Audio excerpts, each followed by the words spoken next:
Yes, hello everybody. We're gonna show you the device called RGB amplifier, how to utilize it.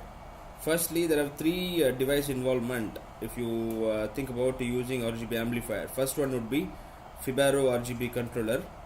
Second one would be Fibaro. It is not Fibaro product actually. We call it RGB amplifier. Yeah. And third part, press it. But we call it power supply. So this three devices will gonna involve in this utilization of RGB amplifier. I hope everybody knows about how to integrate as well install our Fibaro RGBW. If you look at this Fibaro RGBW, there is a terminal called positive and negative where you can connect 12 volt power supply. The output you can normally connect RGB strip RGB W. If you are using W, you can utilize that terminal appropriately. If you look at the calculation, we call it this RGB strip as 505, 5050 model. One LED will gonna have 0.024 watt. If you look at the 1 meter of strip having 14.4 watt. If you trying to find out what is the power consumption you're gonna take, like ampere, you can divide them into 12 volt. So you're gonna arrive 1.2 amps. So therefore you can come to know what is the 1 meter strip will gonna take ampere 1.2.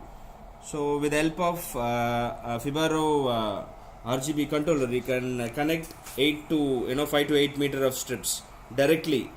If the case is, if you want to use additional strip, how you gonna connect? You're gonna use another Fibaro RGB controller?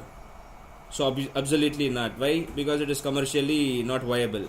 So where this RGB amplifier device will gonna help you to connect additional again 5 to 8 number of strips. Okay, you got it. That means with the help of RGB Fibaro controller, you can connect two strips in between with the help of RGB amplifier. Okay. Now I'll gonna explain about RGB amplifier device terminals of input. If you look at closely, the input part has V plus RGB. Okay, this terminal you should have to connect wires from your Fibaro RGB controller. Yeah, if you look at as I'm explaining the second part of the output part of RGB amplifier, if you look at, there are terminals called positive and negative and V plus RGB. So positive and negative you can get connected with the help of your power supply 12 volt, and V plus you can connect obviously towards your one of white color terminal in the second strip. RGB obviously you can connect your second strip. So this would be the whole episode. This is how you should have to connect if you think about to extend your RGB strip about 5 to 8 meters.